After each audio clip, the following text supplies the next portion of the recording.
Hello, this is Reno Dino Valentino and the great Cecilia Rose from Comic Dissection.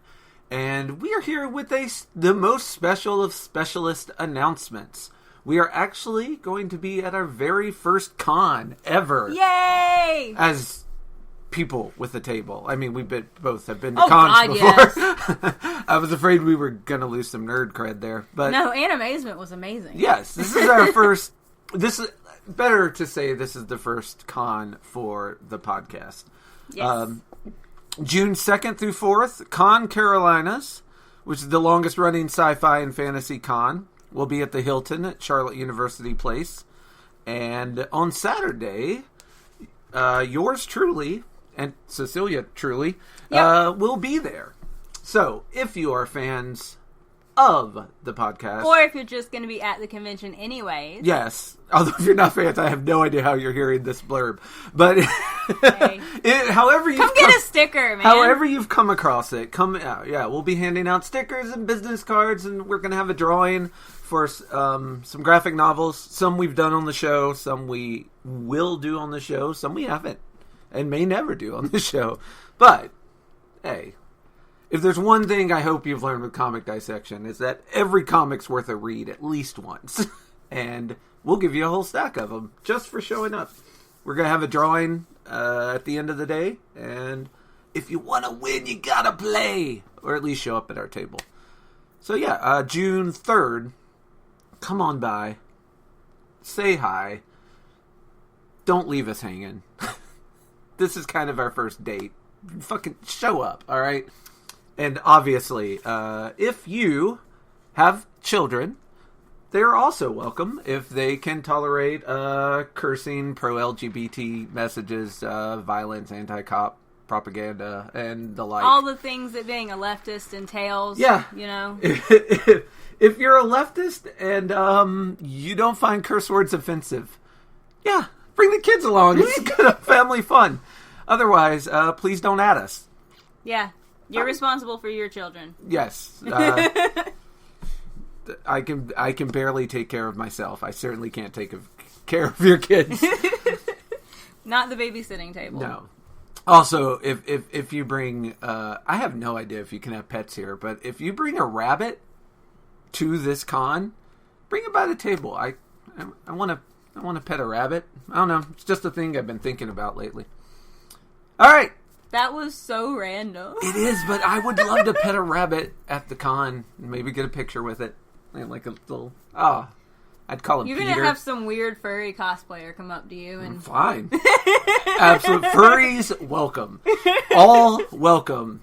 Comic Dissection Table, look for us at Con Carolina. It's June 3rd. Come say hi. We will have links to the Con Carolina, where it's happening, how you get your tickets, etc., etc., in the comments, not the comments, in the show notes.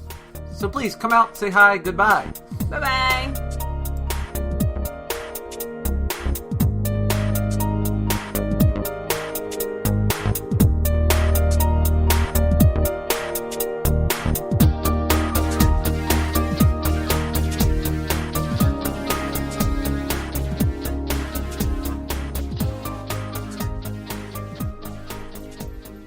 Good morning. Well, should I have done the introduction? You're still asleep. I wanted them to know we're recording in the morning. Good morning. Welcome to Comic Dissection, the comic reading book club. You read, we read together. Yay! It's so good to do things with friends. It's time with friends, and today we are also spending time with the Nice House on the Lake. This is Reno Dino Valentino with Cecilia Rose, and without further ado, I'm really excited to talk about this. This is our first foray into the horror genre of comic, and it could not have happened to a nicer comic to start with. Yeah. Nice House on the Lake is the first thing I've read in a while that's really... I don't want to say it's turned like the entire horror comic genre on its ear, because that may be overselling it. But for me personally, it was the combination of the art and the story just army of characters really comes together nicely. It makes a very nice quiche, a very nice souffle, a very nice. I love quiche. A very nice, delicious cake of horror, and not. I don't get scared by comics, so it's not. Yeah, I was gonna say it's not that kind of horror, but it's an unsettling. It's very unsettling, and that's the kind of horror I most go for. Yeah, I'm not a huge psychological fan of, thrillers. Yeah, I'm not a huge fan of jump scares. I'm not a huge fan of gore. Which is problematic since I also do a horror podcast with Goreship. But who's got gore in his name? Yes. Yeah, I like the psychological there. I like it when you get in characters' heads and put them in situations that are very uncomfortable and strange, and then just see how they react to it. So, Cecilia, what was your first impressions of A Nice House on the Lake? I also don't get too super terrified of comics or things I read or watch in general. Right. However, apocalypses have always been my kryptonite. Especially since I've had kids, the end of the world is terrifying and horrible, and I hate the concept of it. I am not a fan. So you're gonna hate the big question then. Anyway, keep going. That's ominous and not at all helpful. No, I don't particularly care for apocalypse stories, but this one was helped by the fact that the apocalypse is kind of a background situation. Yeah. It isn't... You're not actually focusing on anyone surviving the apocalypse, which is... Yeah, you're only dealing with the emotional aspect of surviving the apocalypse. You're not worried about foraging for food. You're not worried about radiation sickness or whether you're going to get bit by a zombie. Of our characters, no one dies. Yeah. And that is also comforting for me reading it. I you don't. All of the bad stuff is forgettable if you're not thinking about it. Yeah, which, as we'll talk about, some of our characters try to too. Yeah.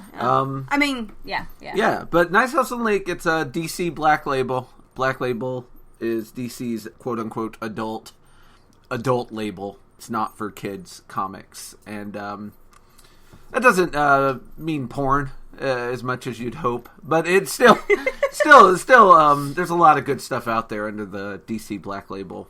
This was written in 2022 by James Tynion or Tyrion? Looks like Tynion. The fourth. That man's got money. Yeah. He's a writer. He might have been the one that lost a fortune, you know? He might have been the... I just don't trust anyone who's got, Roman numerals after their names. It does lead you...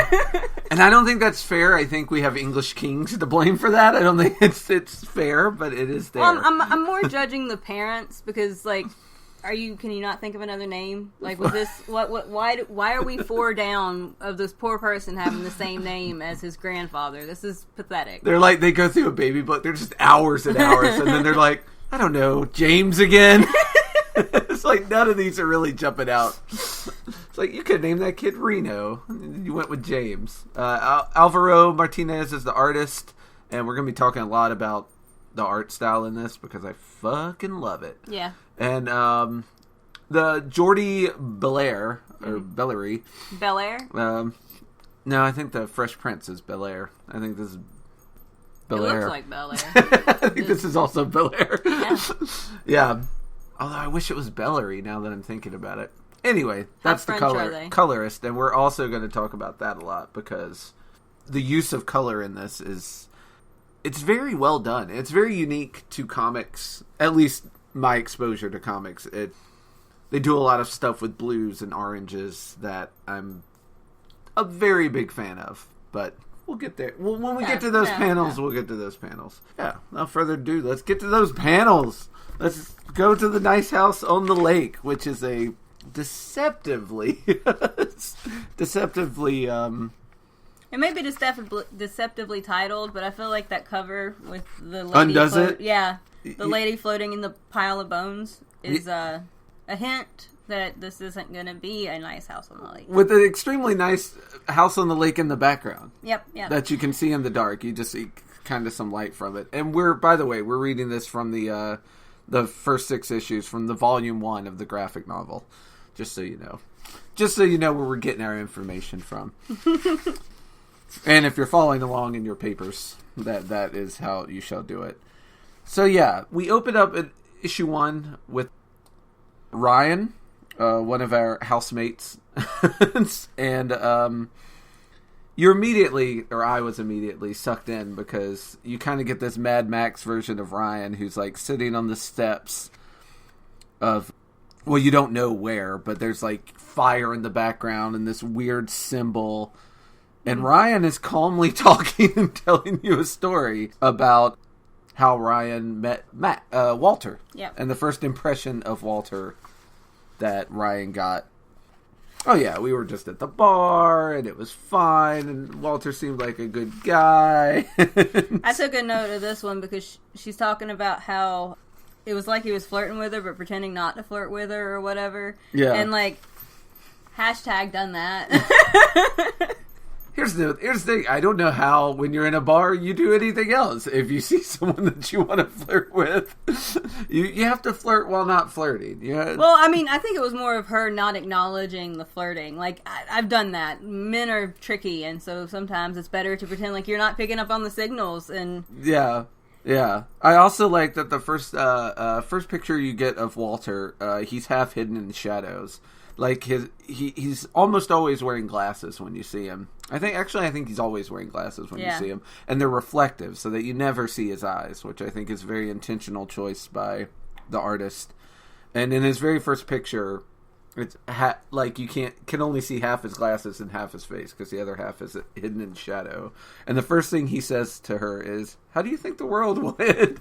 I'm like, that's a good icebreaker. Nice light topic opening right here. Yeah, well, it reminds me of the special you and I watched on Netflix, the comedy special with James Acaster, where he's talking about breaking the ice, and then when you leave, you unbreak the ice. That's almost an unbreak the ice, right? When you leave, you're like, all right, I'm going to head out, but hey, you guys, how do you think the world will end? There's only 2,000 lions left in the wild. Yay. And she is intrigued by the question, and I like that she immediately starts trying to answer. As soon as she understands, she starts trying to answer the question, which is exactly what I would do if someone asked me. I really enjoy the "let me pick my own apocalypse" thing, and it made me It's how gentlemanly. Yeah. It made me think of there was a poem one day at one of the church services I went to, and they were talking about how when the world ends, it'll be like the mailman's just delivering the mail and kids are playing in the yard. It makes it sound very calm and everything, which honestly I thought was kind of an interesting. Yeah. I also like there's a panel in the middle of this second page where they're talking in the bar. But as you move across the panels of her word bubbles, as she's talking about the apocalypse, the scene is changing. And then it's her and him sitting at a table in an apocalypse. Like everything else is destroyed around them, and it's just the two of them talking. And I like that because obviously they're talking about the apocalypse. But there's also this phenomenon that happens when you are at a bar or a party or any social gathering, and you meet someone who captivates you.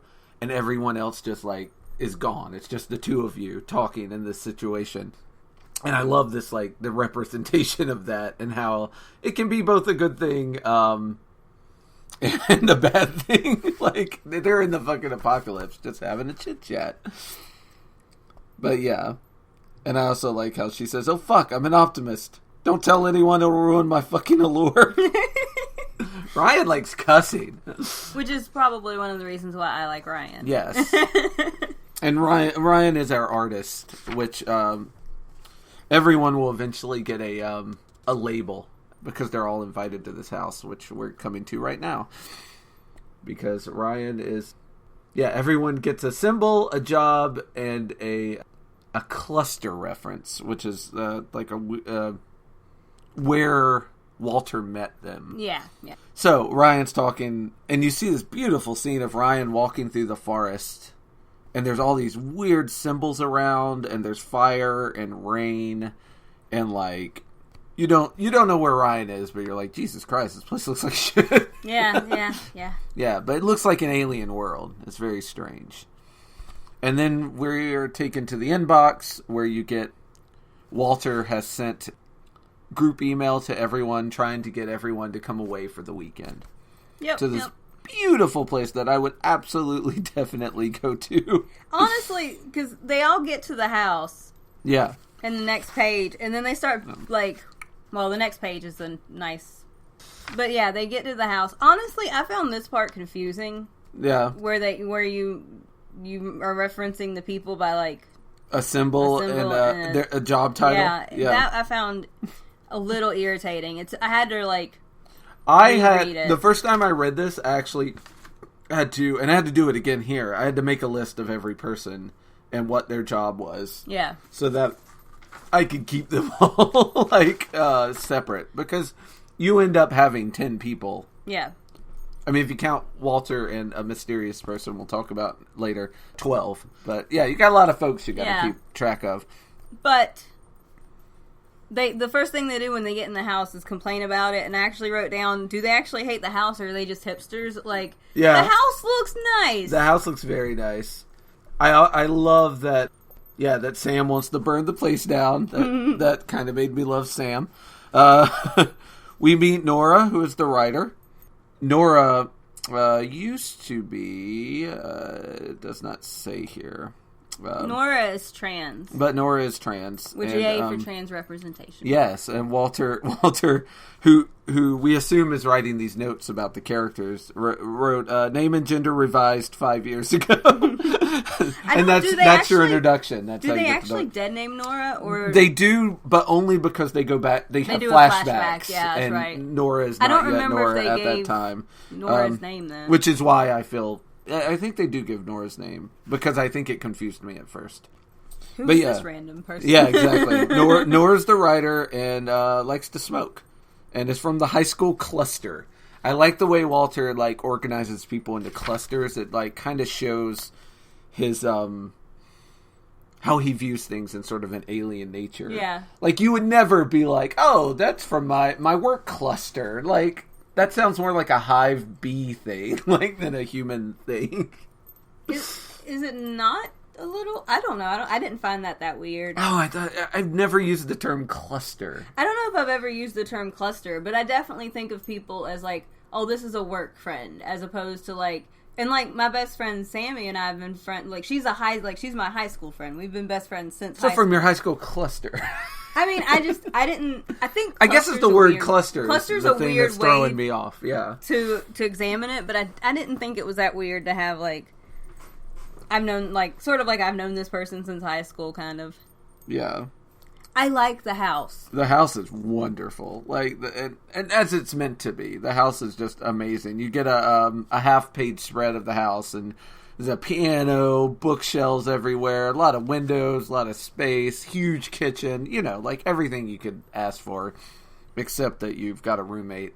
But other than having to bunk with another person, it's perfect. It's fine, yeah. Yeah, and here we meet David, the comedian, and he annoys me on first impression, but he kind of grows on you. He does kind of grow on you. He subverts expectations a little bit. He talks about there's a movie theater with massage chairs. And Nora's like, yeah, you definitely want a chair that rubs your butt till you come in heaven. And he's like, right? Very excited about the massage chairs. And then we jump to Molly the accountant and Veronica the scientist, who also seem like cool cats. This seems like such an eclectic crowd. I'm a big fan. And Sam the reporter, and Arturo the acupuncturist. So I did make a note here because it mentions that some of these people used to date each other.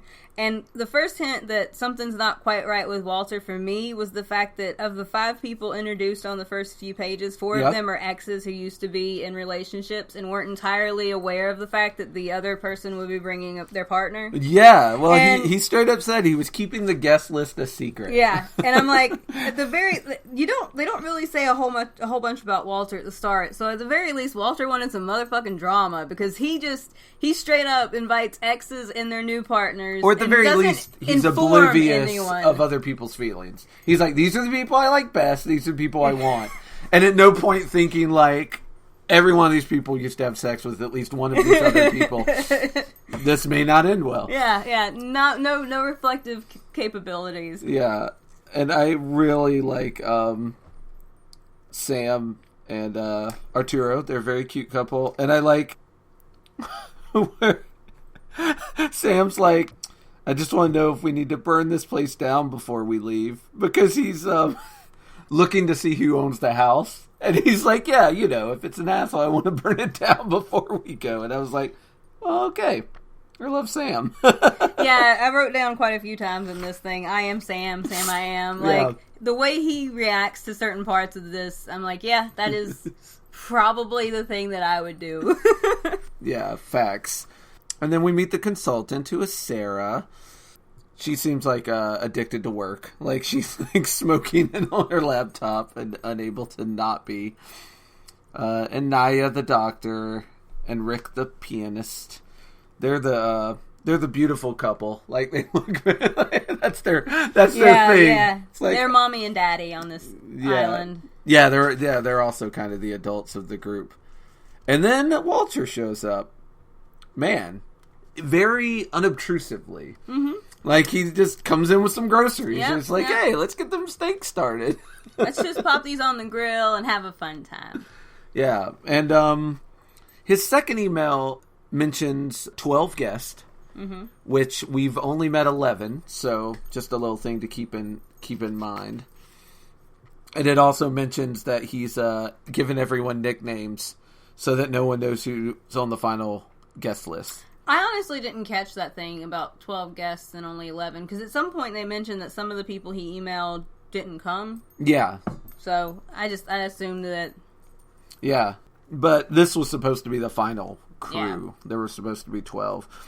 And he says, I wanted to keep the final guest list a little mysterious, which is why he is giving them code names. That's more of a concern with my other friends, to keep them from asking around and looping in people who weren't invited. So he's got a cover story for why no one knows who's coming. Yeah, I thought that was very interesting. And he's like, you'll be rooming with the writer, who I promise you know and like.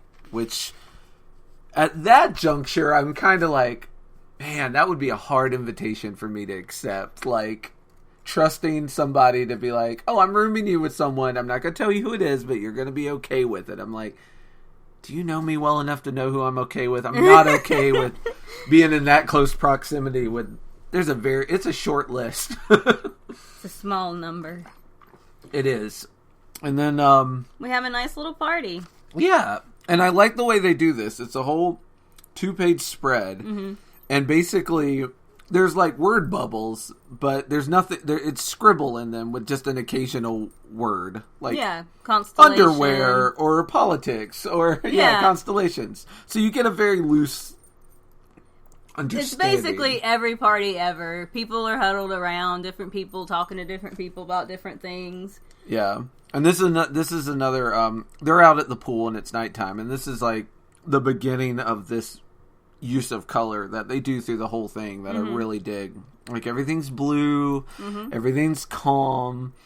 You get this chill vibe. Like, the lighting effects here are amazing. Like, you get a picture of the steak sizzling, and like there's just a little bit of flame off the corner of it, and you get a lot of shots of the house from a distance where the only light is coming from the house. Like, there's nothing else in the whole world except this house, which is getting ready to be very, it's getting ready to have a lot of meaning. Yeah. Ryan goes off to be by herself and is looking for a place where she gets a little phone signal, because this place doesn't have good phone signal. And she finds a place, and she's like, what the holy shit, no. And you have to turn the page to see what she's seen. And when you do, it is just nightmare fuel. Yeah. Yeah, it's just... This is how I imagine it would happen, though. Just pop onto social media and everyone's talking about how everything's dying. Maybe not Twitter nowadays, but that is honestly... Yeah. And it's nightmarish. So you get a lot about fire and people melting. And it's just, there are a couple of these that just really... My mom just called me screaming that her skin was coming off in pieces. I don't know what to do. She's 2 hours outside of New York City. This was the last image of CNN before it went black, and it shows CNN and it's just all on fire.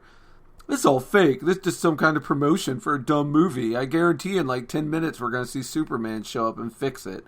It's going to have been a big stupid advertisement. Yeah, that one I sadly... Don't pop the boils. It just makes it all worse. Yeah. God damn. Like, it's horrifying. Yeah. Yeah. And obviously... She goes to tell everybody. Yeah, she runs back and she's like, everyone shut the fuck up. There's something wrong. New York City is gone. And Jesus Christ. There's a scene, like, they all go inside and they're trying to... Well, most of them are trying to figure out what's going on. And she glances at Walter, and he's just got this smirk on his face. Yeah. This knowing smirk. And, whew. And at this point, like, once I'd read the whole thing, and I was reading it a second time, I was wondering if this smirk was him just being an evil asshole, or if this was kind of like a cultural divide, like in Japan, people will often laugh when they're nervous, and people will assume that they're, people who aren't from Japan will assume they're laughing because you're fucking hilarious. Yeah. Not that that's what happened to me, but I hear that happens to people. Yeah, and there's places where, the middle finger means different things, and like, Walter is something else. I don't think of Walter as sinister, though. I don't. Like, there's scenes in this where he's very not so sinister. Well, I mean, we'll get there, but Yeah. I don't... Yeah, we'll get there. And Ryan kind of figures it out. She's like, oh, you picked. Because they had talked about picking the way the world ends. Yeah. And then Walter's got it. Walter, you got some splaining to do. Whew, yeah. So Walter kind of basically tells them that everyone except them is dead. Yep. But he made this spot for them because he cares about them all so much to keep them safe. Yeah. So that they're not... I was reading this part, and I remember thinking that pre-child Cecilia would have been fine with this plan. I honestly, this is fine. Yeah, it's kind of, I don't know... Because, you kind of try and pick your character. Like, who would I be in this situation? Like, which person would I be? Yeah. And I imagine I'd be the comedian for a lot of it. Like, but, yeah, I think I would... I think I would be sort of okay with it, but then, like you say, I don't have those connections. I mean, I'd be sad for everyone else, but I'd be like, well, this had to happen, and it's good I survived. It's good the most important person made it. It's just, of all of the things that could happen, like, you're not running around with boils and dying. Yeah. Like, you saw the phone. It's not good out there. Yeah. And although pre-child Cecilia. Now I've got other responsibilities that can't. Although honestly, Walter, if you're inviting Cecilia, you kind of got to bring Cecilia's family. It's sort of them's the rules. And then I like this. This made me very happy about Nora. Nora fucking picks up like a poker from the fireplace and takes a swing on Walter, which I like. Like, yeah, no, Nora. I'm like, Nora, you bad. You a bad lady. Nora is not going to be. She's not taking anything sitting down, which is impressive. But then, like, I don't understand what happened here. Yeah, well, because she attacks him. And then... Yeah, how would you describe this panel? Like... She takes the poker and, swipes it through his face, basically. And it sort of looks like... It looks like attacking a ghost. Yeah, or a painting that you, sprayed, I don't know, paint remover on. It's like his face kind of ran around it. Like the poker's going through, but you also get this vision of something underneath his normal face, like something foreign and alien. It's a really good shot. Like, it's your first, well, I guess second. I think your first taste of horror is those 2 pages of phone messages, but this is like your second taste where you realize that Walter is not of this world. Yeah. But then her arm just blows up. Well, she tries to swing on him again, and he kind of makes her right hand, the one she's holding, obviously, the poker in, kind of bend like his face. Like it also starts to wrinkle and curl, but human hands can't do that. And so it just pops. Like it just kind of explodes. And you see like this energy, like, from Walter to the hand. So obviously it was a self-defense thing from Walter. He's obviously got some fucking some kind of psychic crazy power. Mind powers. Yeah. And this part is very chilling. He says, "I know you're all hurting, but in time you'll see this was the right call. I'll be back every now and then to toast the old world. Until then, I hope you find it in you to enjoy yourselves. I love you all." And that's the end of issue 1. Yeah. I love you all. Yeah, fuck. Okay. Yeah, that. When I originally got this, I was getting it issue by issue. And after issue 1, I was like, well, I'm hooked. Yeah. I'm going to buy this until the wheels fall off. Yeah. Yeah. We're getting this one to the end. Yeah, I'm in it to win it. So, the issue 2 cover, I really like because it's... who's the pianist? Reggie. Sitting in the bathtub. And, like, there's a window next to the bathtub. And, like, everyone else is pressed up against it. Like, help us, Reggie. All the covers are dynamite for this as well. Like, I'm a big fan of the cover art. And then they have an alternate cover that's kind of more of an abstract with him playing the piano in front of a tree with a bunch of weird symbols. Yeah, it is an odd tree. It's a bad tree. In each issue, you get a new point of view. So each issue is told from a different character. And the Walter connection is fleshed out for each character. Usually each character talks about their connection to Walter at the beginning of the issue. And it's kind of a comforting routine. It's always a character in the present, in a weird place, talking about the past in a mundane place. Yeah. And it develops a comforting rhythm for the comics. And this one's Reggie, and he's sitting at a piano, once again in the weird forest of weird symbols. Yep. And once again, you have the yellow-orange sky, which leads you to believe that there's fire going on around. Somewhere. Something's burning. Yeah. So... I felt really bad for Reggie after reading this part. Like, I didn't particularly care for his character all that much. Yeah. But reading all of this stuff about, like, how long they'd been friends and... Yeah, and how much he trusted and loved Walter. Yes, yeah, and he's so intent throughout this whole thing. There's kind of this... They are very tight. And it makes it more forgivable what he does later. Well, and he's so sad at the end of this reflection because he wants to trust Walter. Yeah. Walter has been his friend for ages now, and he wants to follow him almost. And, like, I don't know. He's like, he wasn't my favorite character, but Reggie has like a loyalty in him, which I really actually do appreciate in an actual person. Yeah, absolutely. Like, also, a couple DC hints in here. You have a Batman and Robin comic and a Batman poster on the wall. They're in their college dorm, and it's a really neat thing because Walter's talking. 2 things Walter says here that are important, I think. And the first is he's talking about how there's not a lot of time and I'm not ready. And Reggie thinks he's talking about like, well, college is going to be over soon and we've got to start our real lives. And Walter is talking on a whole other level. Walter is like... Yeah. He's like, there's not a lot of time for any of us. Yeah. Walter's doing 3D chess, and poor Reggie is just like, college is almost over. College and I is know hard, that's buddy. scary. Yeah. I know that's scary, buddy. It'll be okay. He's trying to be a good friend. He really is. But yeah, which lets us know Walter knew about this, and this had been a plan for a long time. And then this really sweet part where Walter's like, just don't hate me, okay? No matter what, even if everybody else does, please don't hate me. And it's like, I will never hate you, buddy. Always love, okay?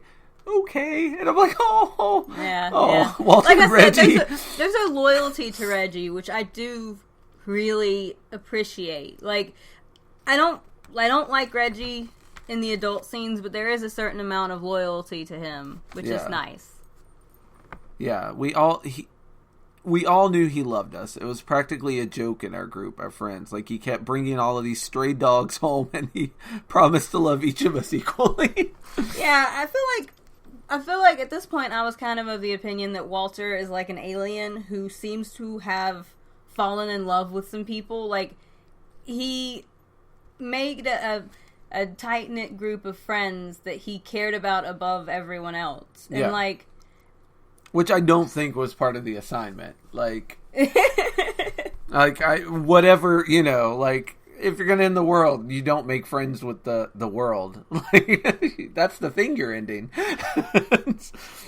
I mean, I'm sure it was one of those, like, you see it in spy movies all the time, where, like, someone's supposed to infiltrate a group, and then they end up, like... falling in love with the group or liking some of the people in the group. When he's talking about the mission later, towards the end, he says he was sent here to pick people out, basically, right? Yeah. Like, that is what... But he was given human emotions. Like, he was given human emotions, and I feel like you're setting a mission up for failure when you take away the ability to be objective. Yeah. And this is a common sci-fi trope, I need to give you human emotions so you understand what it's like to be human. And something that's not used to dealing with human emotions, not being able to deal with human emotions. Well, and I mean, I feel like that's a big crux of this problem, though. He's given emotions, and he knows that they're hurting. Yeah. But he doesn't really seem to connect with them. Like, he loves them, but he doesn't understand what it is to really be a person. Because he knows in the back of his mind that he's got to plot all this other stuff out that they're doing. Yeah. Because he always seems to have been very aware of his mission. Yeah, that's true. That's actually true. But yeah, Reggie really likes Walter. I wanted Walter to be there next to me and to put an arm around my shoulder and hug me a little and acknowledge how fucking scary this all was. There's a part of me that still wants that. Yeah. And that means a lot coming from the now, because, you know, like, now that you know what he is and all this stuff that's happened, like, he's walking through this post-apocalyptic forest dressed like another Mad Max reject, and he's still like, and in a way Walter can be blamed for that, and he's still like, man, I still wish Walter was here. Yeah. And it's super sweet. And then we cut to a house log, which will be explained later, but right now seems super weird. Yeah. It's just a printout of what happened next right after Nora's arm disappeared. And everyone's freaking out. But you get a little bit of, like, character development here that kind of goes under the radar. First of which is how often the comedian steps up. Like, the doctor's like, hey, I need this thing. Everyone's just standing around. The comedian's like, I'll get it. And, like, about 3 different times the comedian says, I can do that, I'll get it. Like, so it's the comedian kind of showing his good stuff. I actually really like the comedian first, when he first shows up, comes off as kind of an asshole. Yeah. But when you get, like, to the chapter from his point of view, he's, like, low-key kind of intelligent. Like, he's hiding it under all those jokes, but he is actually... Yeah, and that's one of the things he mentions talking to Walter about. It's like, I like that Walter recognized that I was smarter than I let people assume. Yeah. I also like here that they're asking, like, what the fuck Walter is, and the scientist is like, I think his family is Irish. The scientist is putting it in science and genetics terms. I loved that cannot bit. Process what's going on at all. I love that bit. Are we sure it's not the Irish? Are we sure? It could be the Irish. Can all Irish do this? Have they just been too drunk until now? They sobered up and took over the world. Damn Irish. Yeah. And then we cut to the big, nice house on the lake picture, which I'm a big fan of. Then we get a nice scene of Reggie taking a shower. Little eye candy for folks. And yeah, it's him and his darling. Darling's the doctor, right? I thought that might be, actually. I don't remember. Like I said, I lost some of these names. Yeah, the doctor. The doctor and the pianist, Maya. yeah. So, she had a hard night trying to keep someone from dying of shock and bleeding out. And he apologizes for not, jumping in to help. Yeah. Which is, our comedian had to. David had to do it because he was flipped out of his gourd. The only one of sound mind, apparently. Yeah, well, I mean, I understand his shock. And you kind of get, not just from his conversation at the beginning, but through all of this, you kind of get that Reggie, the pianist, is kind of the soft soul. He's very emotional, and it's hard for him to handle this stuff. So he gets out of the shower, he's looking at the view, and it's kind of this juxtaposition of, man, beautiful view for the end of the world. And Walter says, it's nice, isn't it? And he looks, and there's Walter. And they're standing at a mirror, and you can see Walter's reflection in the mirror is that weird, bubble. Yeah. Kind of. It seems to be trying to convey this, we can't perceive Walter in his true form. It's beyond our understanding. Yeah. And long story short, Walter recruits him. Yeah. Which I like. He's like, yeah, just, help these people be cool. Yeah. Yeah, and I like that he has an itinerary. Walter gave them an itinerary, and man, they're bugs in a jar. He just gives us this little itinerary to work on. Here's some jobs for you to do. Here's a few little hobbies you can start. Yeah, I wrote that's the itinerary of a madman. The idea that I'm going to tell them this horrible thing, but then we're going to have movie night. It's going to be awesome. He had such high hopes. Yeah. Then they start touring the house and start taking a tour of an inventory of what they have, what they don't have. And you start to get the characters' different personalities, because some people are like, okay, don't drink all the coffee. We don't know how much coffee we have. And other people are like, I'm not worried about that right now. You know what? We don't know how long this is going to last anyways. Yeah. I'm here for the Wisconsin slander, though. I just thought that was, So, what... It's a good bagel. We have bigger things going on. David, this is fucking Wisconsin. Yeah, they're starting... She's like, how is this bagel so good? We're in Wisconsin. And it comes to... That's sort of your first hint of something that will be revealed later on, that the house can sort of grant wishes. Yeah. Here's the thing, and I'm going to be... And I think it was around this part, because they're all going back and forth, and, honestly, obviously everyone has different reactions to, everything. You've got rational people being like, we need to, hold off on our stocks because we don't know how much stuff we're going to have. Yeah. And no one has, Walter in his infinite glory has not made a list of rules for any of this. They're just flying blind, basically. Yeah. But allowing me to be pragmatic and emotionally unconnected for a minute, the fucking world ended and they're safe. There's so much that's happening here, which I feel like is a natural, normal human response to tragedy of this magnitude. But also, I kind of feel like they're a little ungrateful. I mean, yeah. But Walter maybe should have told them why he was bringing them out there, but well, then they wouldn't have gone. Or they all would have wanted other people to go too. And which is honestly... That's the shock. Yeah. Yeah. And it's funny too, because I don't know this myself, having never been in this situation, but from documentaries and stuff, people who lose large numbers of people at once, the survivors of Hiroshima, for instance, they would talk about how they lost everyone. Yeah. But they would start crying over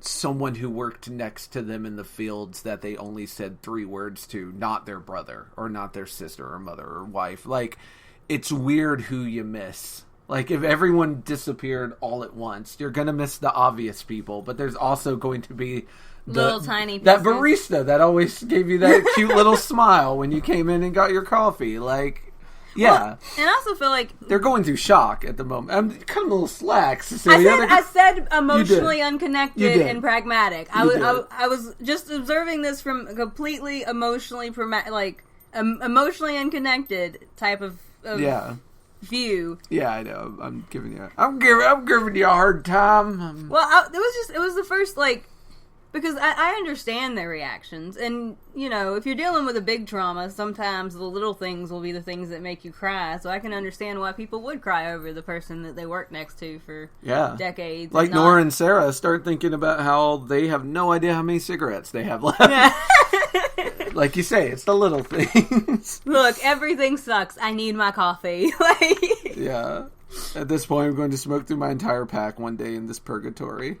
And then, I like this because Nora's already starting to... Nora's our one-armed bandit, starting to get a real feel for things already. Because Nora's like, oh, you don't need to worry about that. I bet the second you finish yours and head back to your room, there'll be a fresh pack waiting for you on the bedside table. Mm-hmm. Or there's a room in here that keeps restocking when no one's looking.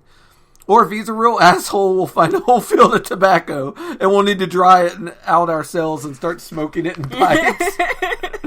Like fucking hipsters. Yeah. But Nora does at least give him enough credit to be like, whatever we need will be here. Which he did say. Yeah. He did say he'll be back, and if you need anything... He said also that throughout the house there'll be... Everyone has a little symbol, like we mentioned earlier. And there'll be little things with your little symbol that'll be just for you, hidden all through the house. Nora's like, yeah, the whole house, maybe even this whole lake, is built for us. Like, specifically for us. There's going to be all sorts of little treats we find for ourselves. Which is, well, what fun. Scavenger hunt at the end of the world. Yeah. Woo! And then we get a really fun library scene. I love the Sandman. Yeah, they drop the Sandman, and there's also 1,000 Bullets, and a bunch of other books. Kurt Vonnegut's Cat's Cradle, as well as Mother Night.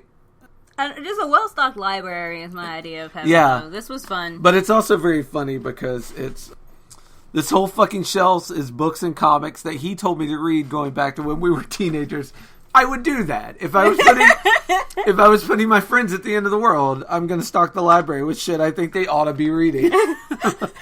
Like, get you some of this. all the people that I would stock in a house would get to read would be a bunch of Dan May and boy love novels. Yeah, I think I would make people very upset. If I was the Walter of this story, I'd make people very upset. Because, yeah, it'd be a whole lot of like, well, here's what you ought to be reading. Yeah. Have you read this yet? I told you about this ages ago. Yeah. Have you finished it? You know you got time now. That can't be your excuse anymore. Low blow. Yeah. Meanwhile, the rest of the crew is gathered outside, where you see the first of the weird statues, of which we've seen at the beginning of each episode. There's all these strange statues. Yep. And this one has a special ability. That when you touch it, it shows you your home. And this was when I had to take my hat off for Walter, because this is fucking genius. You touch it, you see your home, you know for good and for final, there's nothing to go back to. Like, it if it works the way I would want it to, and the way I assume Walter wanted it to, it takes out that want to go home. Yeah. Like, that's done. Your home is done. So you get a couple of really sad scenes where people are putting their hands on it to see their home, and it's fucking horrifying. Yeah. And you get another almost full page of New York City. And the people just running and on fire and melting and other such things. And then our doctor and pianist are back in the house, and she's asking him what he's doing. And this is an interesting conversation because he's basically telling her, oh, I think we should just cool out and enjoy ourselves. And, hey, maybe look at that itinerary Walter left and blah, blah, blah. Yeah. Tells me two things. Number one, he didn't tell her about Walter coming to visit. No, he did not. He did not mention that, which I found very interesting. Yeah, the whole time, like, he's talking to her, like, yeah, come on, we can just calm down. I and think Walter's all of the just people watching. have just such interesting reactions to all of this. Like, the horror, I understand. Yeah. And I don't think you should ignore bad things, but I also think, to a certain extent, Reggie being like, let's just do our best to make the best of it for right now, is also kind of a reaction I could understand wanting to have. It's probably the reaction Reggie would have had anyway, which is why Walter picked him to approach. Yeah. Because we assume Walter has this grand relationship with all of them. Like, enough so that he could convince them all to come out to this house. Right. So he picked Reggie because Reggie was most inclined to be this way anyway. Yeah. So Walter's just giving him the little nudge. But there's this little creepy thing where they're hugging and she's got her eyes closed and she's like, I love you. And he's like, I love you too, always. But he's not looking at her. He's looking at Walter, who's like materialized in the corner and is smiling like, yes, perfect. Well, I just thought Walter was being creepy. It was very creepy. I didn't apply that kind of sinister, yes, perfect kind of bit to it. I just thought he was being kind of creepy. Yeah. Watching him hug. Well, it is kind of he's puppet stringing them. He is very much like he's checking on Reggie to make sure he's doing. And when he sees it going well, he's like, yes. I don't think he's intentionally being sinister, but I don't think he can help it. Like, I also wonder if, because I don't know if it's, I mean, I might have missed it, but I also wonder how much of Reggie seeing Walter is in Reggie's own head. Oh, that's a good point. Like, I don't... Because he does look the same as he looked in the mirror. Yeah. Like, it is the same. Yes. So, yeah, that's a good point. Like you're saying, if Walter knew these people well enough to kind of predict how they would react a little bit, I mean, maybe he didn't even give Reggie a job at all. That's true. I mean, it's something Reggie wanted to do. Well, and I mean, Reggie, like Reggie says in the future clip at the very beginning, he still wants to follow Walter. Like, yeah, that's true. Yeah, that's true. I should stop taking away Reggie's, we'll say free will. It's not the word I'm looking for, but yeah. His own mental and emotional capacity. Yeah, like you said, Reggie's very gentle, and I agree with that assessment. Like, he is, of the people you see, like, he's the most, almost easygoing. Like, he's, and I don't know how much of this is something Walter would have had to have done to him at all, or how much of it is just something he took upon himself. Yeah. Sort of. Yeah. But Walter did make sure. He was like, hey, man, tell him to be cool. Tell him all to be cool and be a little more grateful, as Cecilia would say. Look, I'm just saying, when I become an evil overlord, I expect some graciousness. Yeah, like, accept your new master gracefully, fools. Yes. So, issue 3, the cover is Sam, the reporter, yep. whose point of view we're getting for issue 3, and he's standing at a window with just dead birds and blood all over the window. Because if you've ever had very large windows, birds will fly into those occasionally, and apparently like 40 birds flew into this window, and another creepy this little one scene. Was my favorite of the alternate covers. I really like the boat on the lake. Yeah, the next page is him on a lake, and you have the you can see a bit of the water under it, but then there's just fire everywhere, and it's that beautiful fire that's like every color of the rainbow. You can see like yellows and greens and white. The fire in the sky almost looks like the cosmos. Like, so it sort of looks like he's boating through the universe. It's very pretty.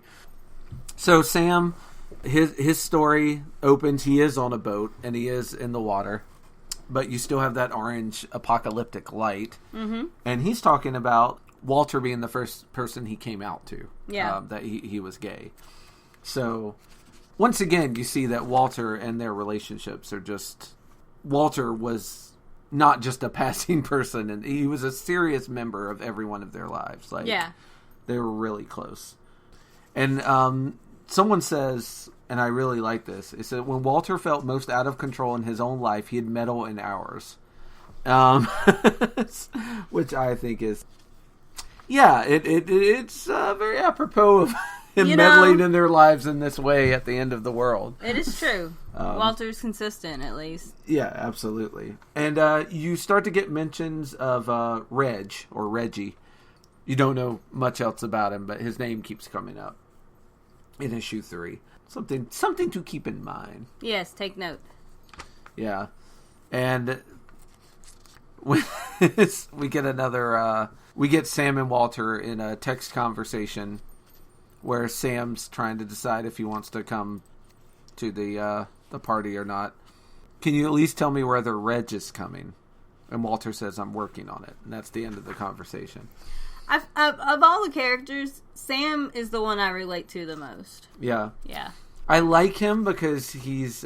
Some of it's very stereotypical. Like, he's the reporter. So he's the guy that has to get the answers. So he's out there, like, in the forest, in the trees, looking for clues, like, doing the detective work. Like, it's almost like when you hear he's the reporter, you're like, well, that's going to be his purpose in this. Yeah. But they do a lot of things to subvert that stereotypical Well, and narrative. also, I feel like this is most close to the reaction that I would have is, okay, I don't understand any of the stuff that is happening. Let's go see if I can figure any of it out. Like, it is, to me, the reaction I think I would have in this kind of situation. Yeah. Because I don't like being out of control either. And the only way you can fix any of that is to try to learn what you can. Yeah. And he's dating Arturo, who is the acupuncturist. They're sharing a room. And it shows day 4 of them in captivity. And he's just like sitting up, staring out the window. And Arturo wakes up and is like, oh, are you okay? He's like, no. Why would I be okay? They have an honesty in their relationship I can appreciate. Like, no, not okay. And then we have the pianist and the doctor. They're both kind of on the same page about making the best of it. Well, we just have a good time while we're here. And let's just have a good time. I like that the comedian is the first person to kind of push back on that and be like, I feel like that might not be the right answer. I don't know what the right answer is, but that might not be the right answer. And Sam also comes in on that, and he gets a little flustered with everyone's kind of like, oh, we're going to take the boat out later. We're going to go fishing and maybe get some sun. And he's like, are you fucking kidding me? Like, we don't know how much food we have. We don't know, like, anything. Like, yeah. We need information. And again, this is where Walter could have left a fucking leaflet to answer some questions. Well, I think this was intentional because I think figuring things out is a good coping skill. It helps them right. distract themselves. That's a good point. Like, and I think Sam even mentions, like, are the statues here like a puzzle? Did you set up a bunch of, like, are you Edward Nygma setting up a bunch of riddles and games to keep your gerbils running on their hamster wheel instead of worrying about, their parents? Yeah. Like, so I think it was very intentional that he gave them only limited information because he wants them to stay engaged because boredom is probably the ultimate enemy here. Yeah. Yeah. Idle hands and all that. Yeah. Whew, yeah. And he goes outside and he's talking to Ryan and who's the artist who's out there sketching the statuary. Yeah. And I think Ryan and Sam have it in common that they both are kind of like looking for answers and not comfortable in the situation and trying to change things. Ryan asks Sam what he saw when he touched the statue. And he says, the block I grew up in Milwaukee, the neighbors' kids, bodies in the street, wriggling on the ground, their bodies merging together, fire in the sky. And then she says, didn't feel like a nice breakfast? So I think Ryan's also kind of already fed up with the doctor and the pianist acting all things are great. Let's just do great things in this great situation. Let's go situation. watch a movie. Yeah. There's a theater down there. We can watch a movie. Yeah. And so Sam's like, yeah, I'm just going to walk, see how far I get. This is my favorite panel It's at the top of the next page of him walking. And it's a very simple panel. It's just his shadow standing in the shadow of the trees with the light playing down. It's right before he touches the force field and kind of finds the edge of the edge of the area he's supposed to hang out at.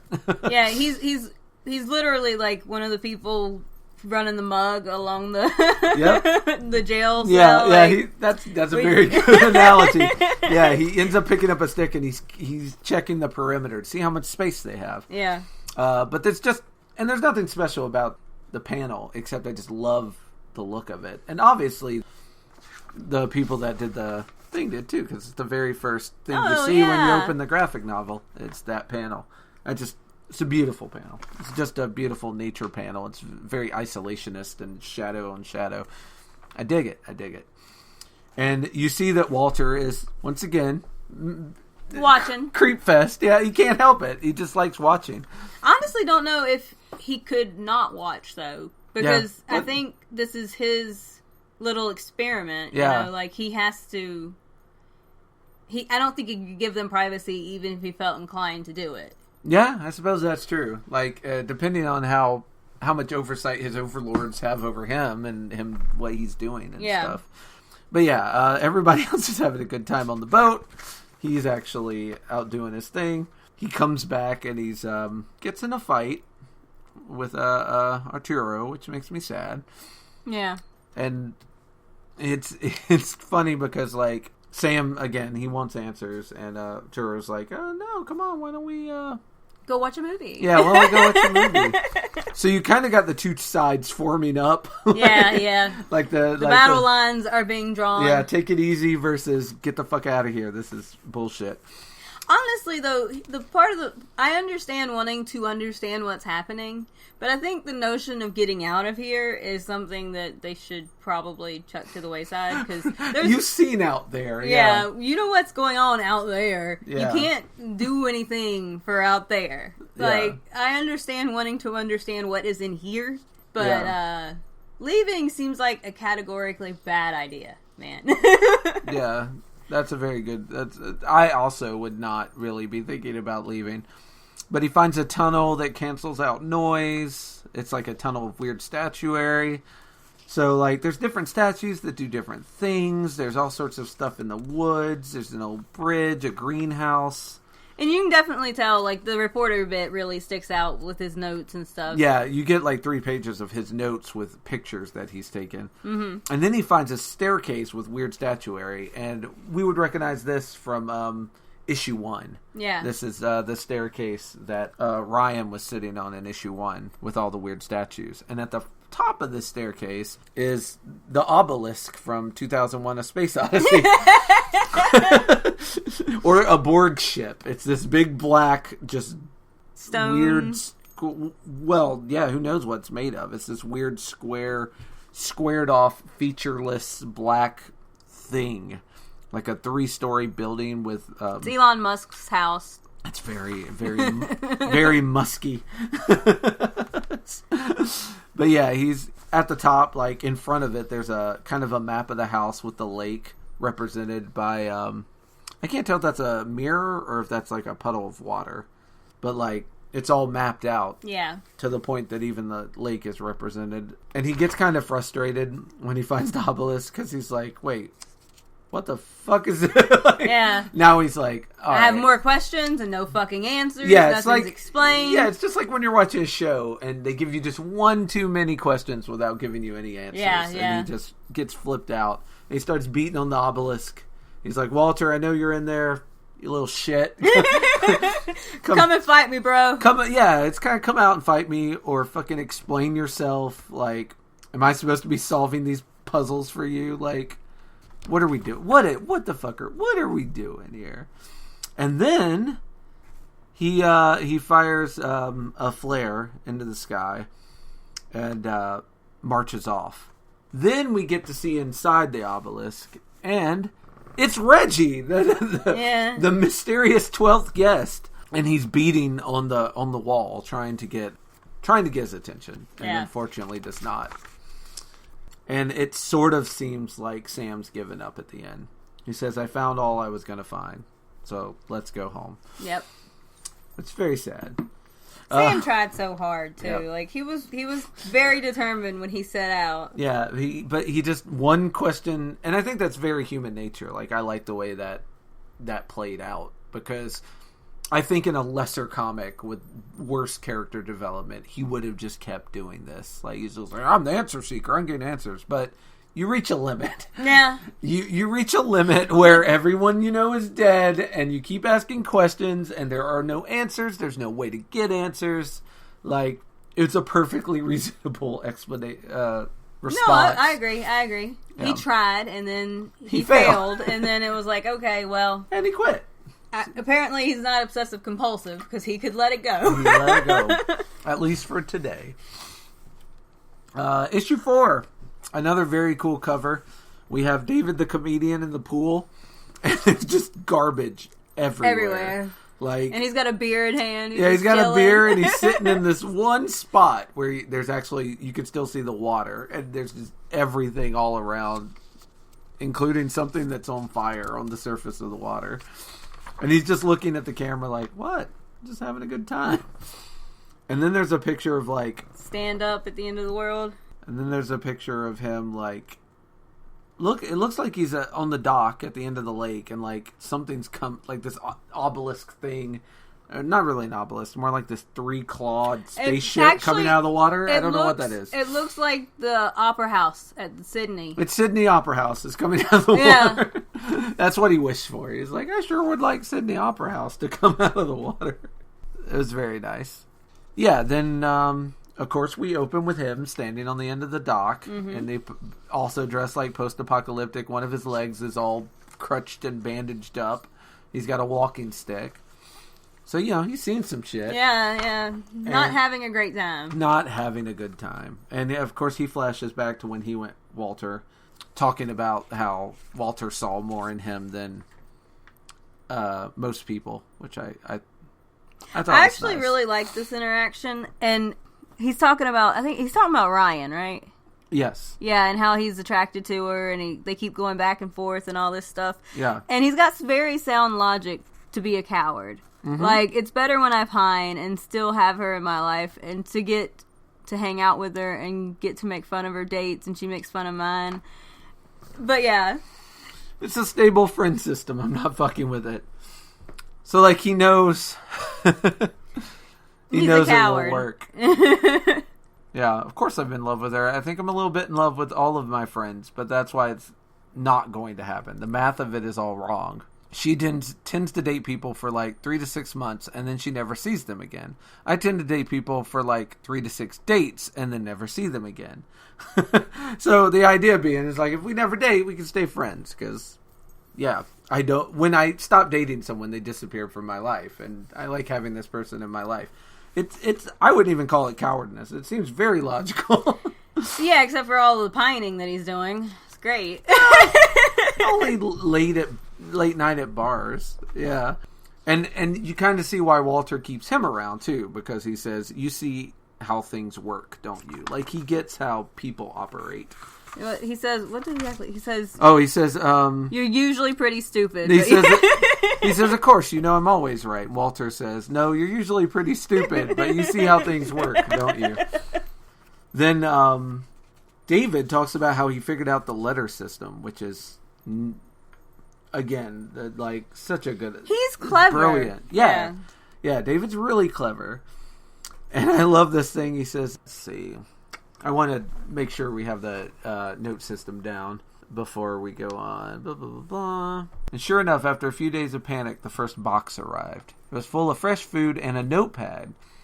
It only took another day or so to realize whatever we wrote on the pad showed up in front of the house the next morning. And another week to figure out that we could request things privately if we took a page from the notepad to our room and wrote our name on it. And then the last shot is, and then we all lived happily ever after. And he's just standing alone in this fucking apocalypse. Yeah. And then you get a couple test days. They're showing the things that they ordered. I love a lot of weed gummies. A tub of peanut butter pretzel bites, which I'm a fan of. A carton of Nashville Spirit Blue cigarettes, a dozen bagels, cream cheese. Yeah, all the good stuff. All the good stuff. All the good stuff. Every issue has this nice house on the lake spread. It's the same 2-page picture of the house on the lake at night, and you can see the house and the mountains in the background, etc., etc.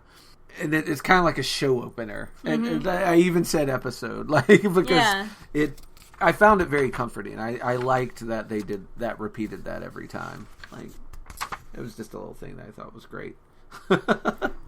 And I love the opening shot. It's day 27, and you see David's room, and it's just filled with ridiculous shit. Such a fucking mess. He just asked for whatever the fuck he wanted. There's suits hanging up on the wall, and you can see the sergeant. Monkey. There's a monkey in a spacesuit, which I think might be a Fallout 4 reference. Mr. Jangles. You remember the monkey in the spacesuit? I thought Mr. Jangles did the clapping, though. No, there's actually a stuffed animal. Yeah. Mr. Jangles' monkey, and it looks very much like Mr. Jangles. But it might just be that every monkey in a spacesuit looks like Mr. Jangles. You also see copies of both the first appearance of Superman and the first appearance of Batman.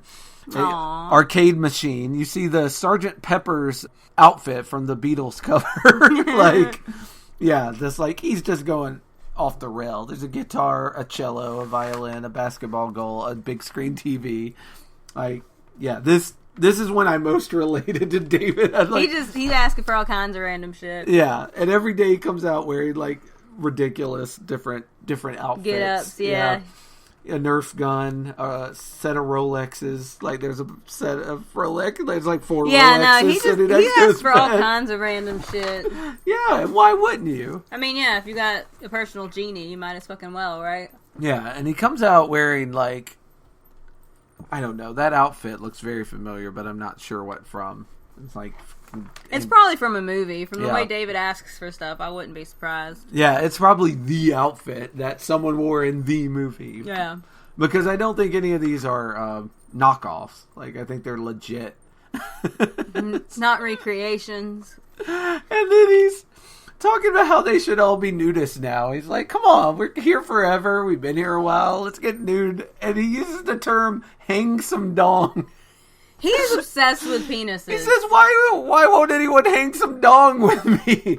Hey, we got all the different LGBTs represented. This dude is extremely hetero. So, he is representing the straight white male dynamic. He's also the most irritating at first. Yeah. Which, honestly, in his defense, I am going to say I think he uses that on purpose. Because he knows how to be loud and distracting. And then he figures shit out more than fucking Sam did. And Sam went on a whole existential crisis to try. Yeah, and I also think some of it's coping mechanism, and I also think some of it's to distract his friends, because, he's this is how people that are funny, this is how they help people. It's all they know. It's I gotta make this person laugh because they're sad and bored. And also he's bored. And they're like, get out of here. This is the library. I love Nora being like, shh, this is the library. He's like, I'm going to start drinking. And they're like, did you even have breakfast yet? No. He's like, I don't need breakfast. I need beer. Honestly, #relatable. I've had those days too. Oh my God, right? Now you can't remember how she's the doctor, and she can't remember how she got there. Because, interestingly, and again, this is him being clever, David's asking people how they arrive. Yeah, and he does this. I actually really like how he does this, because he'll be being loud and stupid, and then he'll ask a real question in the middle of being loud and stupid. Yeah, he's trying to be nondescript, and I think it's because he doesn't want to alarm anyone. Yeah. So, it was just it's a clever ruse on his part. Yeah, very clever. And we get the idea that Molly's waiting for something. She keeps ordering it, but it doesn't come. And we don't know what it is. But she's waiting for something. And who was it? Oh, yeah, Ryan tries sleeping on the front porch to catch the delivery man arriving. So Ryan and Sam still haven't quite given up on figuring out how this whole system works. Interesting, either is David. He's just going about it a different way. Yeah. He ordered a zebra fedora. A zebra hat fedora. Because why wouldn't you? I mean, I guess. And then he asked her, too, do you remember... Hey, do you remember if you flew into Madison or Milwaukee to get here? And Ryan's like, ask me again when I've had some coffee. Yeah, no one's got these answers. He brings in all the food to the kitchen, being a helper. He's a helper boy. Like, yeah, this issue really got me to like David. Like, I kind of liked him before. Respect him, but I find him tiring. I respect... He's clever. I'll give him credit where credit is due. But also, can you take it down like 20 notches for the love of God? Like, he got on my nerves still. Yeah. And he's still trying to get people to go all nude. He's like, yeah, we're young and beautiful and society has ended. I think it's time to start just hanging dong. I swear, obsessed with dicks. And the doctor's like, I trust you'll lead us to this brave new future of yours. It's very cute. Yeah, very, very cute. God, again, Dave, next day, wearing a suit that's got, like, speech bubbles and explosions and exclamation points. It's like a comic strip suit. It's like a 3-piece suit, but with comic strips. And he's just having a good old time. He is, but unfortunately, not everyone is. No, Molly's really flipping shit. Whatever she's waiting on, it is not coming. Oh yeah, she's the accountant. So, and he's trying to figure out, like, he's making the deliveries, and he even asked for a postman outfit so he could deliver things dressed as a postman. He is so extra. And then he runs across Sam's little notebook. Yeah.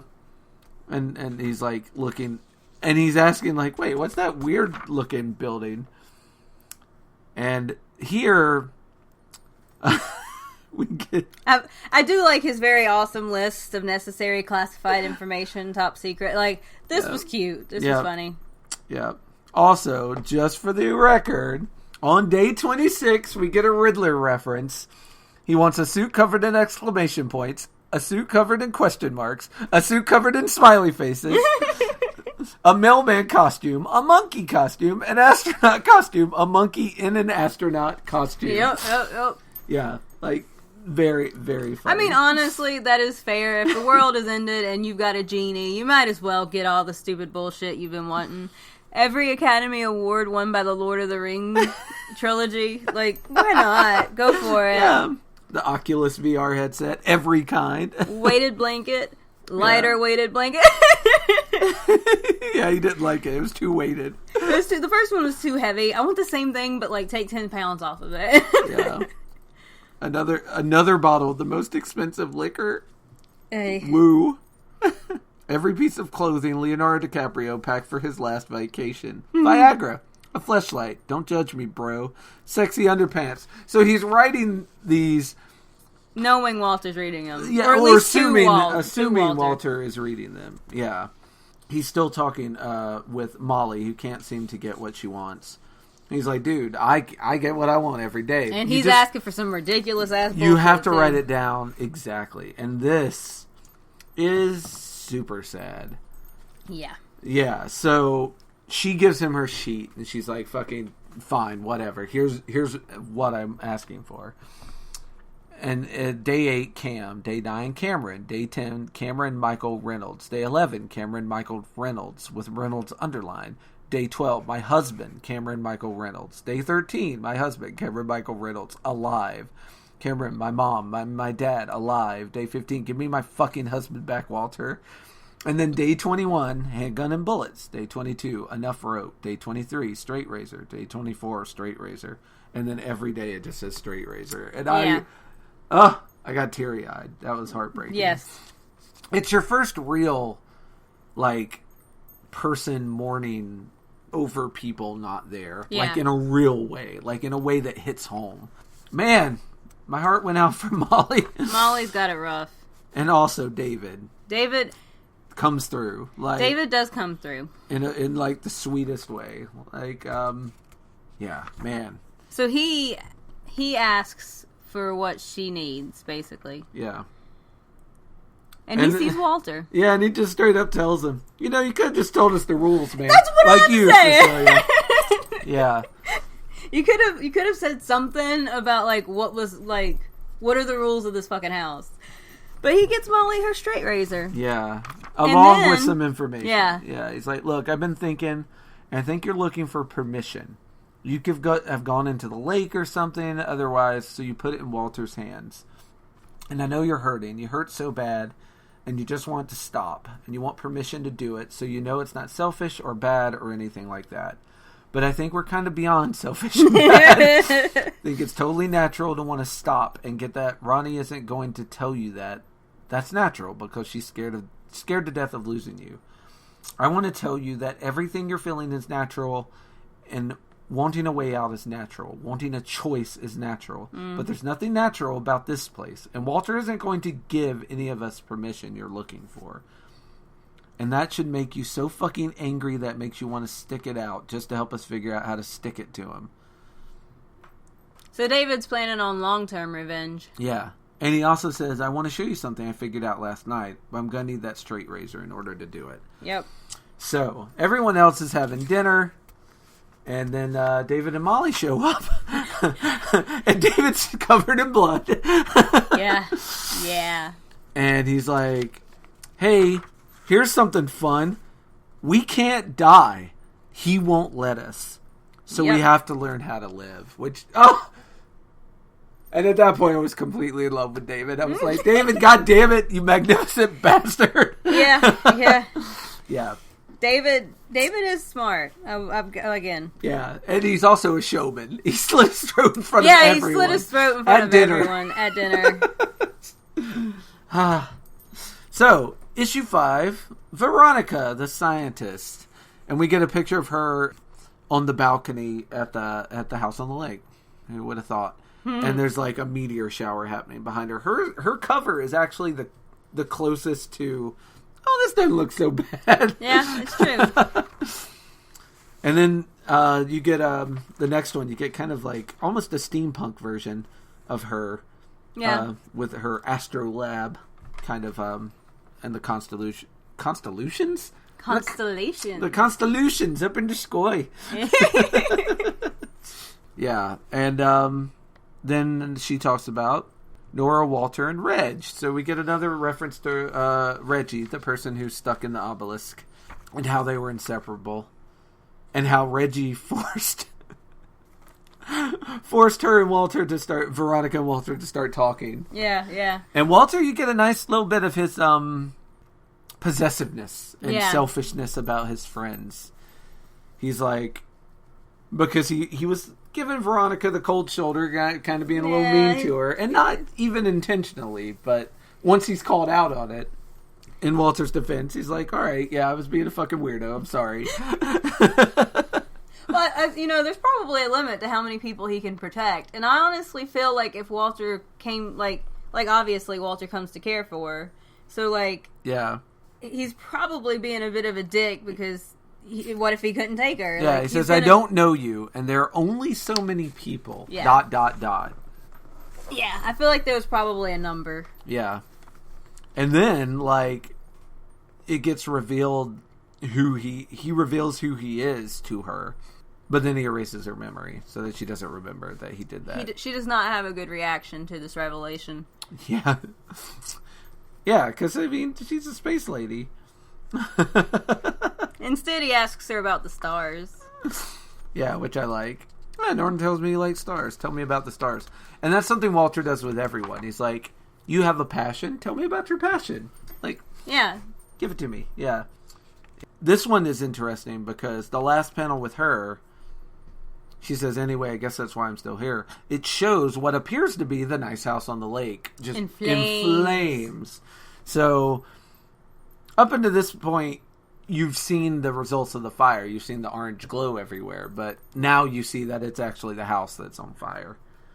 But we don't know how or why yet because we're still at when they first get to the nice house on the lake. Nice house on the lake, issue 5. So obviously everyone has a very bad reaction to him slitting his throat at the table.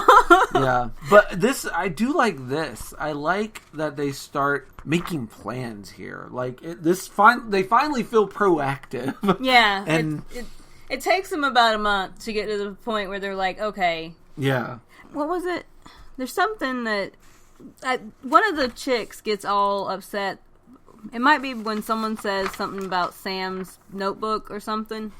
But I remember, like... Oh, yeah, because they asked Sam why he's got all this information that he didn't tell everyone. And Sam was like, well, 2 reasons. It didn't mean anything. There's weird shit everywhere. Yeah. Like, I didn't think this particular weird shit... struck me as... And the other thing, he was a little petty. He was like, you were all on the boat and worried about having your pool parties. So I was going to say, no one else seemed to give a fuck. The chick didn't have any right to be judgmental because no one wanted to go with Sam. Sam was not hiding what he was doing. If anyone cared at all, they could have gone. Yeah.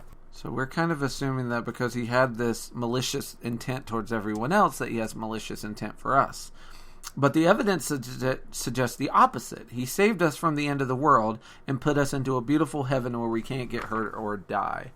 Now, this is her saying that, I say her. This is, what's her name? Sarah, the consultant. Saying that maybe Walter's not malicious. Yeah. But yeah, I like that they're starting to doing plans. Reggie the piano man goes out into the woods and actually gets caught. He gets seen chatting with the forest, which is weird. And they get a whiteboard and they start drawing on it, asking questions. All the questions they have. And what's Walter? Alien, interdimensional being, ultra-terrestrial, no David. Hologram body, flesh tornado. How old is he? Was there ever a real human Walter? Why would an alien have to go to high school and or college? Asking the real questions that every science fiction writer ever... Yeah. Why did he have to go to college? Why was he in high school? Yeah. Are they on a spaceship in another dimension? Hollow Earth, walled off, but not Earth. Yeah. No mountains in Wisconsin. Yeah, which is interesting. Like, they just noticed, like, wait, you can see mountains in the distance in Wisconsin? So now they all start giving the information. Some of them found some guns that they're now sharing with the class. David should not have a gun. David should not have a gun. Although he has a point. He's like, what harm can I possibly do? Like, we're literally immortal. I feel like he shouldn't have a gun. The Davidness of David makes me uncomfortable with him with weapons. And they've only explored about a quarter of the grounds. But they all want to go see this obelisk. Which, yeah, who wouldn't? Oh, this is the part right here. Like, shut the fuck up, lady. Yeah, like, you didn't think the rest of us had a right to make that decision for ourselves. No one was stopping you from going somewhere. Do you think it's Walter's house? Then maybe it's best if we all go see for ourselves. Could you get us back there? So they're all going to take a tour of this place. But yeah, it's very funny because, yeah, you're right. Like, no excuse. Everyone's so mad at Sam for something that none of them were fucking interested in. And, you know, Sam didn't do anything. No. Leave Sam alone. Sam did. It's hashtag Sam did nothing wrong. So Veronica mentions that the constellations haven't moved. Yeah, the constellations have been locked in place. They haven't moved like they're supposed to. And David's like, well, what does that mean? And Veronica's like, I have no idea. Just something I've noticed. Add it to the list. Yeah, put it on the whiteboard. Before she gets yelled at like Sam. I've noticed. Yeah, better mention it so Sam doesn't yell at me. Yeah, we may need a second whiteboard. Yeah. Especially after we go to this obelisk, for real. But yeah, it's a very beautiful, again, amazing color work. Like, you know how when the sun is setting and you just get all the colors of the rainbow, you get this beautiful sky, and there's a picture of all of them on the boat. And this may be the first shot of all of them this close together since the opening of the comic. And they're all on the boat, and you get the sunset reflected off the water, and it's just... This place really makes me appreciate nature. It is a very good comic for that, because the scenes where where they're highlighting the natural, it is so freaking pretty, man. Yeah. So they're trying to figure out what they get to the obelisk, and they're trying to figure out what it's made of. David shoots it. As Cecilia warned, I told y'all. You might not should have a gun. Which it doesn't do anything. Like, they're trying to find different ways of getting into it. I don't think it's glass. Don't know what it is. And they're like, well, luckily we brought some explosives. Because, yes, in addition to guns, there were explosives. Which also do not work. So finally, giving up the very American need to blow everything up, they start looking for clues, like, around the thing. And then they find all their symbols. Yeah, all their symbols are on the weird statues in the yard. And then we finally get to my favorite character. Yes. So everyone touches their symbol, and magically, a door opens in the side of the obelisk, and Reggie gets out, for the love of God. Poor Reggie. Reggie is probably my favoriteest character in this. He's great. He's definitely the most charismatic. Like, that's kind of his gift. I mean, he's also an architect, but, like, yeah, he's super excited to see everyone, as you can imagine, because the only thing that would be worse than being trapped in this weird heaven would be, I'm sorry, he's the painter, would be trapped in this weird heaven by yourself. Yeah. Like, which is what happened to Reggie. So we get a full shot of him. And smiling. He finally gets his little square with his symbol. Reginald Madison, 34 years old, male. High school cluster. First encountered 19 years ago in Marquette University High School homeroom. Chosen in Milwaukee, Wisconsin 18 years ago. The crew is now complete. We got the whole gang together just in time for issue 6. The final issue. Our cover for picture 6 is great because you have... It looks like a hall of mirrors that's all been shattered and broken. And Reggie is standing behind where 2 of the mirrors connect. So you can only see part of him through like the shattered glass. And once again, just great cover. And then the alternate cover is just Reggie looking through a hole in Walter's head as Walter's doing his weird like flesh tornado. Yeah, he's doing the flesh tornado. This is the first one where we don't get Reggie in the future flashing back to how he met Walter, which makes me worry Reggie might be dead. I'm scared. I'm scared for Reggie because I hadn't considered that. He didn't get a future back. Yeah, so it's him standing outside, like enjoying being outside. Honestly, though, they can't die. And it starts raining. They can't unless Walter says they can. And Reggie, the first thing Reggie says when he gets out is, "There's still time to save the world." Yeah, which is mind blowing. I think he explains it later. Yeah, I'm sorry. Yeah, he explains. So at first he's just standing. There's a whole 2 pages of him just standing as the rain falls and just enjoying being outside of that box. This is the first time we've seen weather here, too. Yeah, it hasn't rained like this, not since we first got here. So, since before the world ended, it hasn't rained. And he's like, yeah, there's kind of an order to this place, but you guys are outside of that order now, which is good. Can't break a system from inside of it. I love that line. I wrote that line down. I fucking love can't break a system from inside of it. That's true. This is important. God damn it. And yeah, I like how everything's blue here. Like, just showing that things have changed in a very real and possibly sad way. In the direction, but you all should just come in. So yeah, he invites them all in the house, his house, which is just as nice as their place. Really, it is. Yeah, all the painting supplies. Just lonely. Yeah, and he says, "Hey, you said we could still save the world. What do you mean?"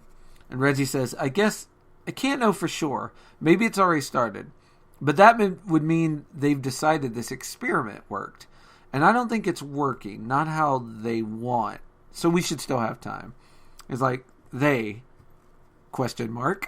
Yeah. The aliens, Walter's family, whatever the fuck they are. And we have poor Ryan who's like, yeah, I'm sorry. I don't know who you are. Reg was Walter's best friend in high school. His and Nora's. What is this? The transcripts. That's how I know how you've all been up to without... Apparently, he had been getting the transcript. Like... Everything they said and did was printed up in his place for some reason. And then we have a thing where Walter apparently confesses his love to Reggie, I believe. Yeah. And Reggie turns him down, says, I'm glad we're friends, but no. And then he asks him, how do you think the world went? Because, man, that question. That's his opener. Yeah. So then we do get a flashback of them all hanging out.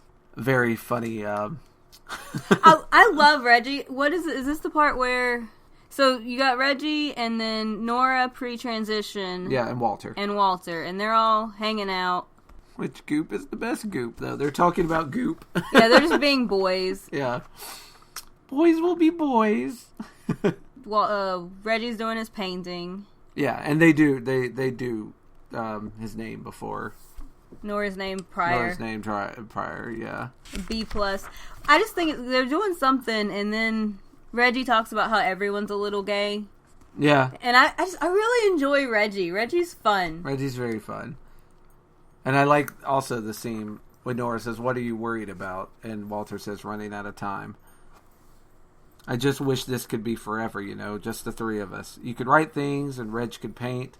And what would you do? I don't know. I'd just be happy that you guys are somewhere safe, far away from the fire and the melting and the goop. Which, of course, is. Yeah. Man, if I knew then what I know now.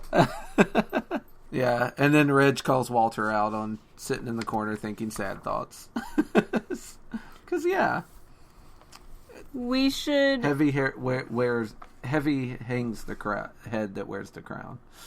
Oh, we should invite Sam over one of these weekends. You just think that he's gay, and you want to trick him into telling you.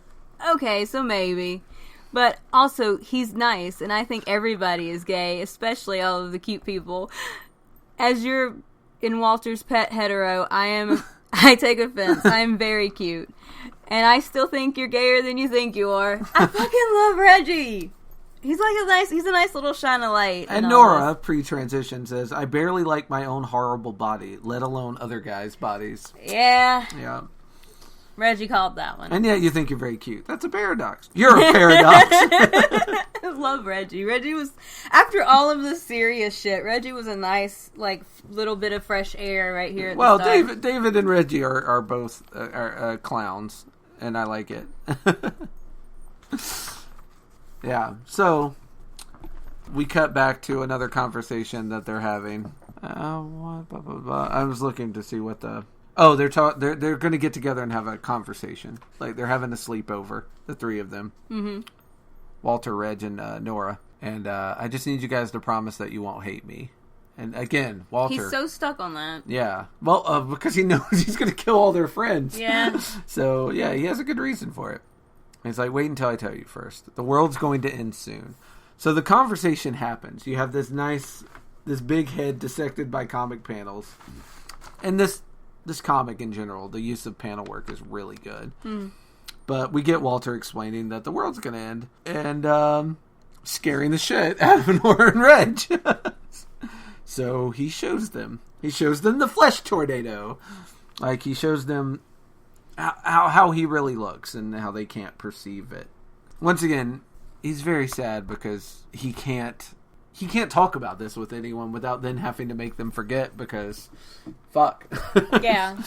And he makes Nora forget first, and Reg is still there with him in the crazy sauce.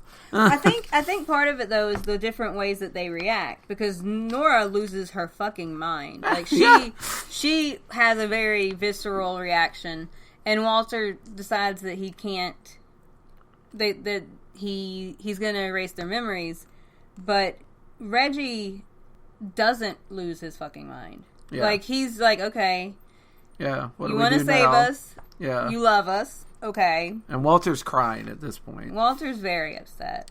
Yeah. I need you to be exceptional so my superiors can't take you away from me. Yeah. So this is the first we hear that Walter's got handlers who are watching him watch them. Yeah. I think he does, And so Reg basically agrees to help him try and plan this in a way that it'll work. And they have a sweet hug where he says, to the end of the world then? Yeah, to the end of the world. And once again, you get very real belief that Walter's friendships are not just matters of convenience. They're all very important to him. Yes. So they're making plans, and Walter just barges in. He's like, you've got to stop this. This can't happen. Yeah. They're like, no. Like, the world's still out there, isn't it? We're going to fucking do it. We're going to be better. Blah, blah, blah, blah. And then he's like, forget. And then we restart. Walter's in the house. Reggie's in the house.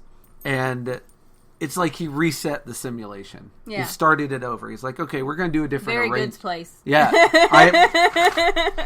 A lot of good place vibes is what I wrote. Yeah, a very good place. So, resetting the simulation. We're going to try and make it last longer this time. And looks like it's going to be a nice day today. Yeah, it does. And that's how Volume 1 of Nice House on the Lake ends. Then you get some nice variant covers at the back, which, again, just... Is it weird that I feel bad for Walter? No, I think he's supposed to be both the villain, but a sympathetic character. In the same way you feel bad for Magneto. Like, Magneto makes a lot of good points. He just wants to kill all of us and let mutants rule, and that's a problem. I understand the impulse, though, to want to hide away the people that you love if you know something bad's going to happen so you can keep them safe. Yeah. That is, to me, like... The real question of whether I'm going to be able to like and forgive Walter in the long run is this. How much of this could he have prevented?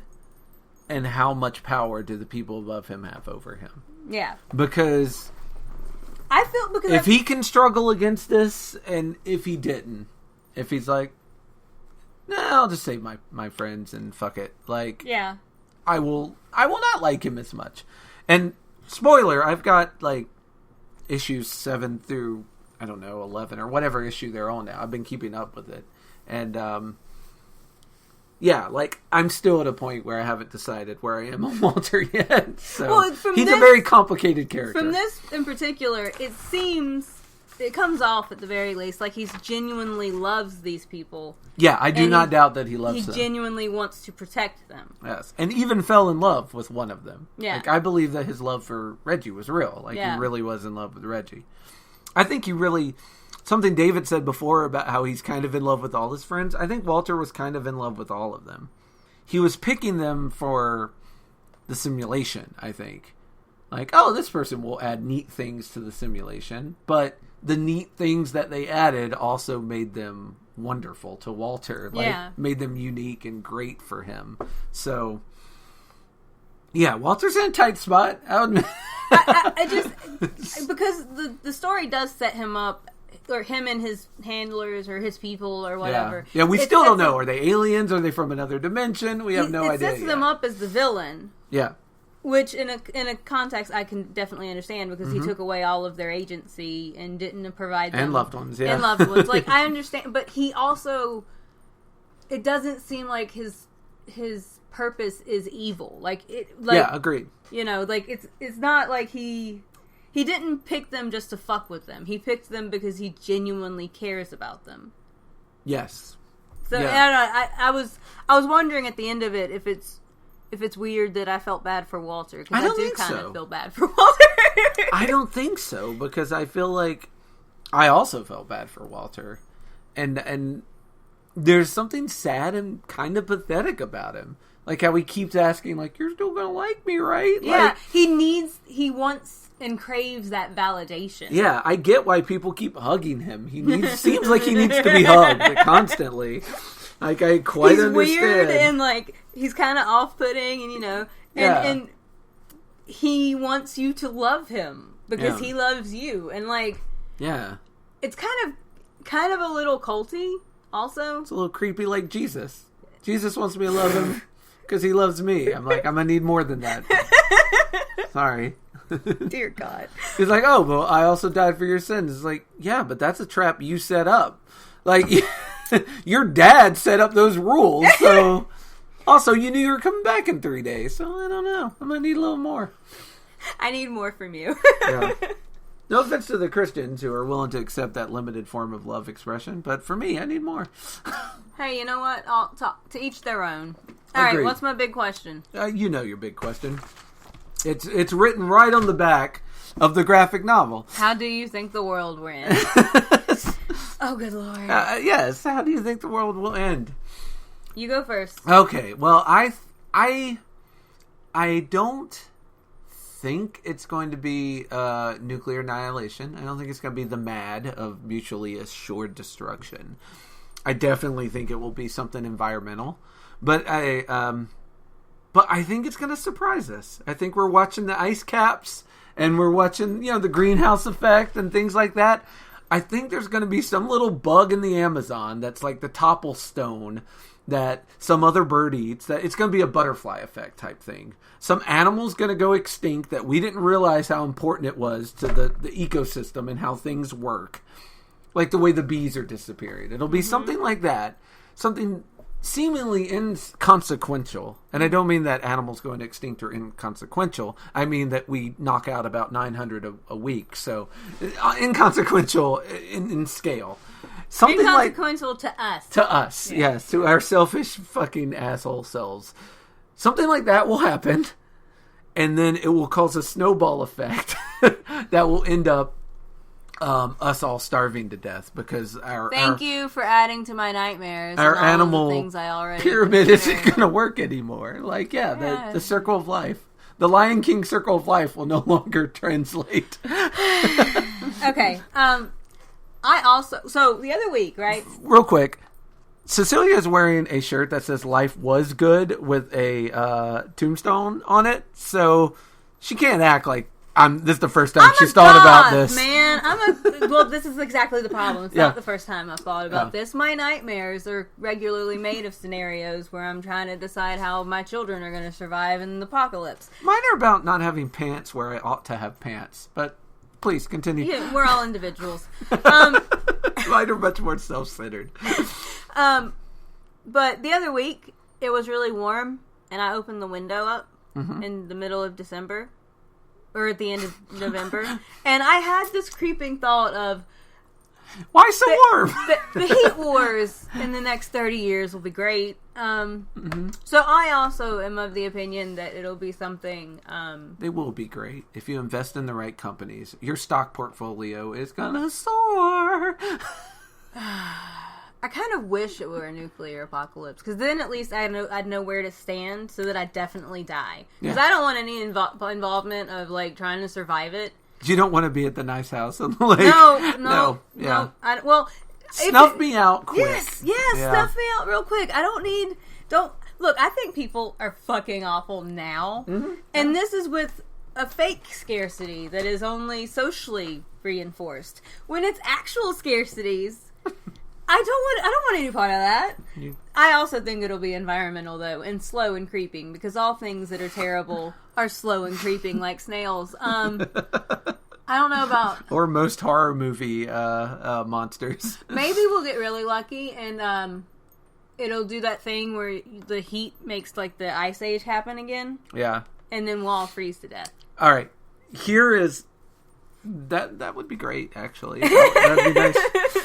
Here's the worst. Here's the worst way it could happen, and the way that I fear the most.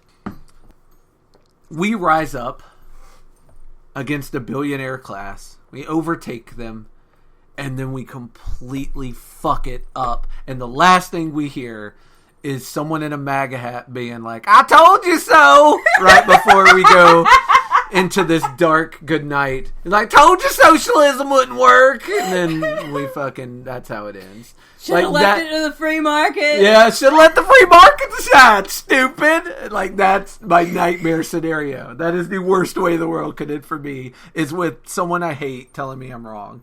So it's good that when the world ends, you truly think outside of yourself and consider the impact of others.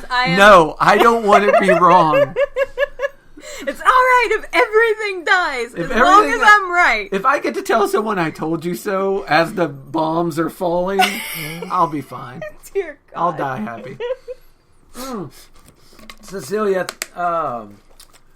time to tell me what the hell is happening in 2 weeks' time. 2 weeks' time, we are going to go through the first volume of Given, which is a beautiful little manga that I've found. It's about a band. It's about a band. Some music. All music lovers tune in 2 weeks. That's actually the saddest part, which I will tell you about when we get to it. About in 2 weeks? Yep. All right. Well, thank you so much. It's been fun. It's been real. And real. 2 weeks. Too real. Entirely too real. Yes. In 2 weeks, I promise it won't be as dark. Well, I'll still be as dark, but the episode won't be.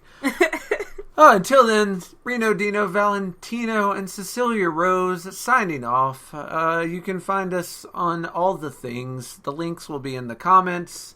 Also have 2 other podcasts, Top 3 Anything and Judgmental Horror Junkies. You can find those wherever podcasts are sold. And also, you can join us occasionally on the Twitch streams. Sunday, EST, 9 p.m. Bow, bow, bow, bow. Till then. Adios. Bye-bye.